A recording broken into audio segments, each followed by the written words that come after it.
আসসালামু আলাইকুম ওরহমতুল্লাহি ওবরকাতুহু। প্রিয় দর্শকবিন্দু, আশা করি সবাই ভালো আছেন আর সুস্থ আছেন। আজ আমি খুবই গুরুত্বপূর্ণ একটি বিষয় নিয়ে উপস্থিত হয়েছি। বিষয়টি হলো যে 3 শ্রেণীর লোক বা 3 ধরনের লোক বা 3 প্রকারের লোক জান্নাতে প্রবেশ করতে পারবে না। আল্লাহু আকবার।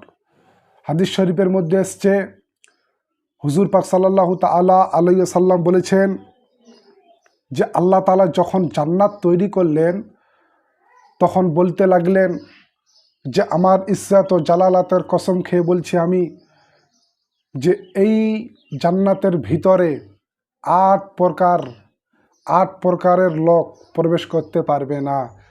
কত প্রকার?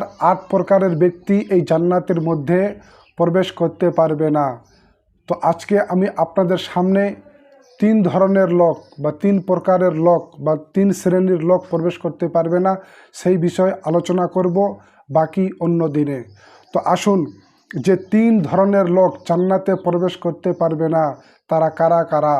1 নম্বর হলো হামেশা শরাব পিনেওয়ালা, যে সব সময় মদ পান করে, নেশা করে বা নেশা করে বা শরাব পান করে, মদ খায়, গাঁজা খায় ইত্যাদি, ওই রকম ব্যক্তি জান্নাতে প্রবেশ করতে পারবে না। আমার কথা নয়, আল্লাহ তাআলা নিজে বলেছেন যে আমার ইজ্জত ও জালালাতের কসম খেয়ে বলছি আমি যে এই 3 ধরনের ব্যক্তি জান্নাতে প্রবেশ করতে পারবে না। তার মধ্যে 1 নম্বর হলো কি, শরাব পান করনেওয়ালা, শরাব পিনেওয়ালা ব্যক্তি, যারা নেশাগ্রস্ত থাকে সবসময়, তারা জান্নাতে প্রবেশ করতে পারবে না। দ্বিতীয় নম্বর হলো বারবার জেনা করনেওয়ালা, যে যারা সব সময় জেনার কাজ করে, তারা জান্নাতে প্রবেশ করতে পারবে না। এবার বলুন, আপনি জেনা করবেন কি করবেন না? যদি জেনা করেন তো জান্নাত আপনার জন্যে নয়, জান্নাত আপনার জন্যে নয়, আপনি জান্নাতের ভিতরে প্রবেশ করতে পারবেন না। আর জেনা করে আপনি কি শান্তি পাবেন? না দুনিয়াতে শান্তি থাকতে পারবেন, না আখেরাতে। কারণ আপনি অন্যজনের ইজ্জত নিয়ে খেলাখালি করছেন, আপনি একটা হককে নষ্ট করছেন। তো আপনি না দুনিয়াতে শান্তিতে থাকতে পারবেন, না আখেরাতে। আর সবথেকে বড় কথা হলো যে আপনি তো জান্নাতে প্রবেশ করতেই পারবেন না, কারণ আমার কথা নয়, আল্লাহর কথা। তৃতীয় নম্বর হলো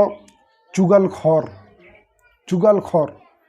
এই ব্যক্তি বা এরকম ধরনের ব্যক্তি জান্নাতে প্রবেশ করতে পারবে না।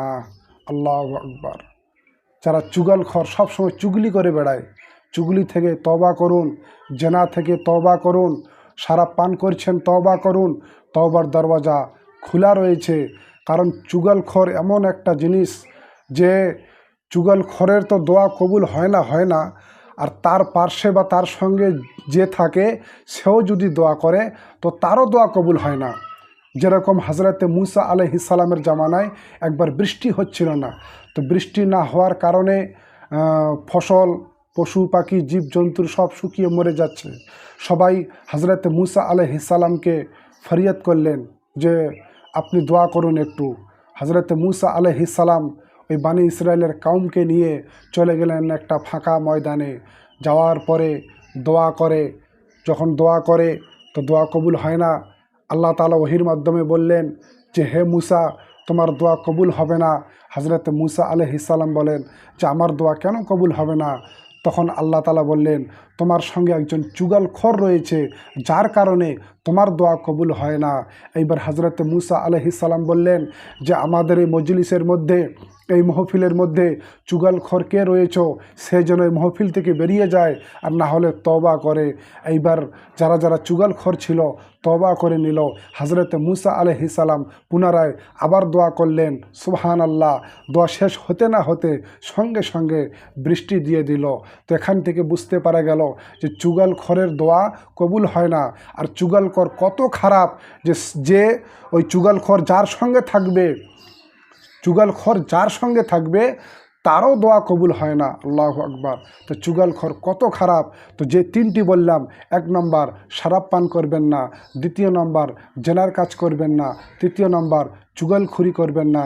এই 3টি কাজ যদি আপনার ভিতরে থেকে থাকে বা আপনি যদি করে থাকেন তাহলে তওবা করুন, তওবার দরওয়াজা খোলা রয়েছে। আমরা যদি গুনাহ করি তো কি আর বলবো, গুনাহ তো করছি, হয়তো শান্তি পাচ্ছি কিছুক্ষণের জন্যে, কিন্তু না, পরবর্তীতে আমাদের লাইফ নষ্ট হয়ে যাচ্ছে, আমরা ধ্বংসের দিকে চলে যাচ্ছি। আমাদের বাড়িতে রুজি রোজগারে, আয় ইনকামে বরকত হবে না।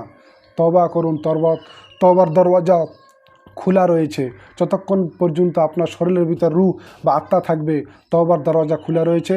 তওবা করুন, আল্লাহ রহমানুর রহিম, আল্লাহ তাআলা আমাদের জীবনের সমস্ত গুনাহ খাতাকে মাফ করে দিবেন।